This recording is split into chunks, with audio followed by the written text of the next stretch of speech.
Ош шаардык аянты бүгүнкү күндө оңдоп түзөлүп жатат. Бул албетте сүйүнүчтүү кабар. Анткени менен бул жайды оңдоп түзөөнү Кытай консулдугу колго алган. Бул маселе боюнча бүгүнкү күндө интернет айдыңында бир топ талаш талкуу жаратты. Ош шаарынын борбордук аянтын асфальт төшөө иштерин Кытайдын China Road компаниясы колго алган. Болгондо да бекер жаңылап бермей болушуптур. Бирок Кытай өкмөтүнүн мындай берешендиги коомчулукту кооптонууга алып келүүдө. Кандайдыр бир стратегиялык пландары болушу мүмкүн. Мына Таатан деген менчик базар, бул жерге да кандайдыр бөлүкчөлөрдүн Кытайлар уже алдык деген маселелер болуп атат. Кызыкчылыксыз жөндөн жөн бекер мандалак жок деп коет кыргыздардачы. Ошондуктан буларда чоң кызыкчылыктар бар. Коомчулуктан жашырган, жергиликтүү бийлик менен келишилген. Алар ойлонбой кылган маселелердин барысын коомчулук азабын тартып калышы мүмкүн да. Шаар тургундары Кытай эли чын дили менен көмөк көрсөткөн болсо, шаардык бийлик бул каражатты оңдоого муктаж болгон жайларга жумшаса болот дешет. Анткени шаар ичинде оңдоп түзөөдөн өткөрө турган жолдордун да көптүгүн айтышат. Эми ол паковер нормальныйга туура өтүп атабыз кояк бияка. Гайлар турган өткөзбөй койбосок, ал башка малда өтүп атабыз.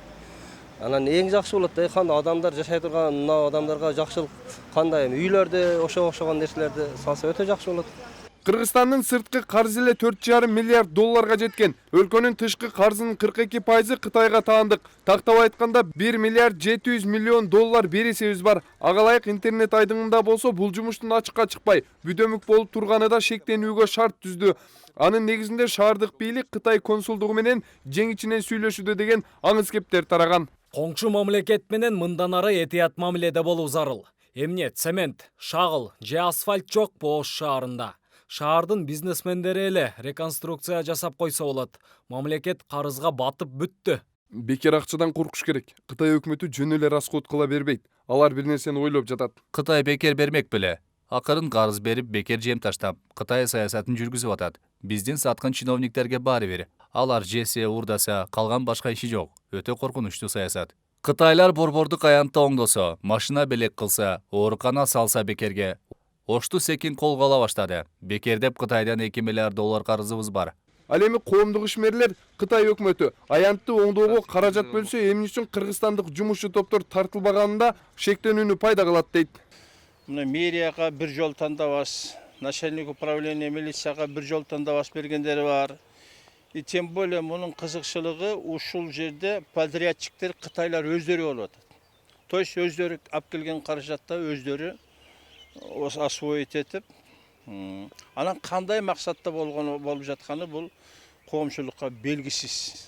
Эч ким билбейт. Кала бийлиги болсо оңдолуп жаткан аянтты China Road компаниясы өздөрү кызыктар болгонун айтышууда. Бирок Кытай элчилиги бул аракет аркылуу эч кандай терс максатты көздөбөгөнүн билдирүүдө. Эскерте кетсек, бүгүнкү күндө жалпысынан 9200 чарчы метр жерге асфальт төшөө иштери улантылууда. Эми бирөөлөрдүн жаман ою болсо, жаман ой болсо, талап кылат деп ойлогон болсо, бул ошондой болушу мүмкүн. Бирок булар жакшы, достугубуздун белгиси болуп, мына жакын коңшу деген белгиси болуп туруп, өз тараптан грант негизинде берет.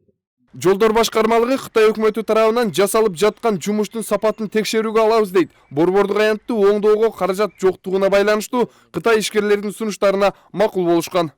Бүгүнкү күндө биз эсептеп чыктык, ал негизи өзүбүздүн эсеп менен кылганда где-то 28-30 миллион тегерегинде кетип калат экен. А бизге болгону анча каражат каралбайт да жолго. Жылына болсо 10-15 миллионга да башка жолдор каралып атат. Бул убакка чейин Ош шаарына Кытай өкмөтүнөн 2 жол тандабас берилгени маалым. Ал автоунаанын бири кала башчысы Айтмамат Кадырбаевке берилсе, экинчиси шаардык ички иштер кызматынын башчысына тартууланган болчу. Даткашапдан Бекзат Турдубеков, Нур Ньюс.